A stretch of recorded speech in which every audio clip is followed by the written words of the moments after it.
There's been a lot of speculation over the years that before Prince died, he was ready to expose the disturbing truth about Hollywood. Not just about music rights, but about the horrible network of and even sacrifices in the entertainment world. Allegedly, there were even audios that he took, and one of them may have included details about exactly what Tevin Campbell went through, and even things he saw in those elite circles, including, allegedly, at Epstein's infamous island. Well, I didn't start understanding those things until I got away from the business. Until I left the business. At this point, it's like everyone experienced something questionable at that island, but you know what? Let's just get into it. If there's one person people always say they feel sorry for, is Tevin Campbell, because there have always been stories about how several people in the industry crossed professional boundaries with him. The first one being, allegedly, Mr. Jones. Of course, Quincy was one of those people who rose from running small gigs here and there on the south side of Chicago to the very heights of show business, becoming one of the first black executives to thrive in Hollywood and amassing an extraordinary musical catalog. But Quincy has been accused of crossing professional boundaries with his artists. In fact, after he died, there were allegations that Tevin was ready to open up about how Q allegedly mistreated him. But y'all remember the conversation was pretty hot in 2018 when he did that interview where he took shots at everyone. From saying that the Beatles were the worst musicians in the world to how he dated Ivanka Trump 12 years prior, and that Marlon Brando had relations with other male entertainers such as James Baldwin and Richard Pryor. Let's just say that the script was turned on him, and while he was out here exposing Marlon Brando, people said that the pot should not be calling the kettle black. And once again, stories of how he treated Tevin came up. At the time, Tevin took to social media to deny the rumors, but based on what was making rounds a few months ago, Quincy's death may have closed a chapter for some, but for Tevin Campbell, it might just be the beginning, and he was reportedly preparing to expose the dark side of a man the world praised as a genius, and how deep the betrayal went, and why so many powerful figures turned a blind eye. I wasn't interested in doing any more albums. I was very, very pleased to be away from Warner Brothers, to be away from just a whole world of it. I don't think I realized it until it happened. I did some very sporadic recording in between 2000 and 2004 with a lot of different producers, but nothing stuck. My heart wasn't in it. And now, it is being alleged, before Bryshere Gray, Orlando Brown, Cassie, it was Tevin that was passed around this network, and the person who also knew all about this was Prince. Yes, Prince would definitely know if anything was going on with Tevin, because he is the one who introduced Tevin Campbell to the world in his 1990 film and soundtrack project, Graffiti Bridge, when he was 13. The song actually reached the top of the R&B charts and earned Tevin Campbell his first Grammy nomination. In addition, Tevin also appeared in the film itself, establishing him as a Paisley Park protege alongside other legendary artists. See, after Tevin's successful 1991 debut album, the two reconnected for his multi-platinum second album, I'm Ready, and Prince contributed 4 songs under the pseudonym Paisley Park. Prince even notoriously liked the song Shh so much that he reclaimed it and released his own version on The Gold Experience in 1995. Also at Tevin's request to write about the experiences of black men in America, Prince wrote Uncle Sam and Paris 179-8430. And these songs dealt with themes of inequality and the historical flight of black Americans to Paris to escape their struggles. Unfortunately, their collaboration ended largely due to Prince's high-profile legal battle with Warner Brothers Records. And since Tevin Campbell remained signed to the label, Prince stopped writing for him to avoid providing content to the company he was boycotting. Of course, we know that the relationship between Prince and Warner Brothers ended badly, and Prince was always very vocal about how they treated their artists. In fact, it got so bad that he decided to take the battle public by appearing with the word slave written on the side of his face. His argument was that he was signed to Warner, and they, as a result, owned and controlled his name as well as any music released under that name. Well, it's not your game. You didn't make the rules, so everything comes hard. And as long as you're signed to a contract, you're going to take a minority share of the winnings. A select few of us will do well, the majority will not. So as a people, we'll be considered a minority. But stop.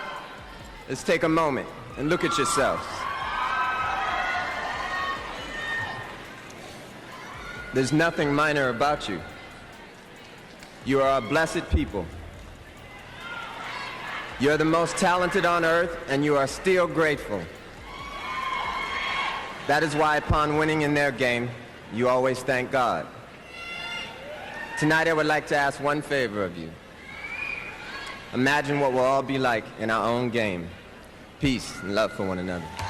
Well, based on what people who were close to Prince said, he was not just talking about his struggles, but about what he believed was coming for the music world. Apparently, he was trying to shine a light on the entire machine, and he warned that some of the biggest names in the industry were playing God with artists' lives and livelihoods, and this included someone like Tevin Campbell. It is being reported that Prince had collected enough evidence over the years about what was happening, and he was ready to expose it all, and then suddenly, he was gone. Even to this day, people believe someone removed him because he was getting too vocal. I mean, Prince knew a few days before his death that it was the end of the road for him, and he even posted a picture of himself which contained a since-deleted message, "Just when you thought you were safe." In fact, during his final appearance at a party at Paisley Park, just after his reported treatment and days before his death, Prince reportedly told attendees, "Wait a few days before you waste any prayers." And just like he had predicted, Prince died at age 57 after being found unresponsive at his estate in Minnesota.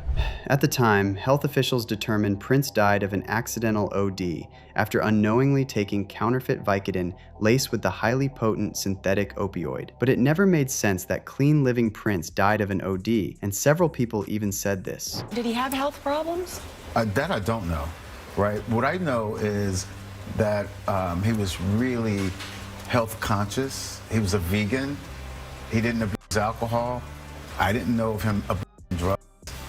He worked out, so, that also really concerned me because it made me think that, wow, so you mean you do all these things to take care of yourself and you die so young? So yeah, if we are talking about Prince supposedly knowing what may have happened to Tevin, he knew! Okay. I also know that some of y'all are gonna say they don't trust that Prince wanted to protect Tevin because there have also been allegations that Prince was also a little like Epstein and that he's even been accused of taking advantage of Tevin. I get that. The thing is, initially, people thought that Prince was never part of whatever the elites were doing in Hollywood, until people kind of found out that Prince actually hung out with the likes of Diddy at parties. And I don't mean like a quick meet and greet. They were really in the same circles, and Prince was even present at the parties. Like, Diddy even apparently once said that Prince showed up at his party in pajamas. And what's worse, people are now saying that we should probably look more into what Sinead O'Connor said about Prince, because it was evidence that Prince was part and parcel of the filth. Prince wrote that song. Yeah. Did you ever actually meet Prince? We did meet once, but we didn't get on very well. We tried to beat each other up. Really? We didn't get on too well, no. You tried to beat each other up? Well, it was more he tried to beat me up and I was defending myself, but... No. Why?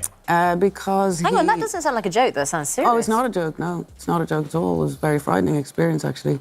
And it wasn't just Sinead making all sorts of allegations about Prince, by the way. We also had Charlene Friend, an ex-girlfriend of Prince, who alleged that Prince filmed them having relations without her permission, threatened her when their relationship ended, made her call him the Messiah, and would have themed parties. She also alleged he would make her watch videos of him with other women and would control her. I don't know about you, but this is too familiar. It's literally what we've heard was happening at Diddy parties in Epstein's Island. Other girlfriends also accused Prince of all sorts of mistreatment in a 9-hour bombshell documentary that his estate fought to shelve. Someone like Jill Jones recalled a night in 1984 when she and a friend visited Prince in a hotel and claimed in the documentary that after Prince kissed her friend, she slapped him, and then she remembered him saying, "This ain't no movie." Allegedly, the two began to fight before Jill Jones said that Prince started to repeatedly pounce on her. She also said she didn't press charges after his manager told her it would end his career, and that she loved and still wanted to be with him, so she stuck around for years after the incident. There was also another account by Susanna Melvoin, who recalled that after she moved in with Prince,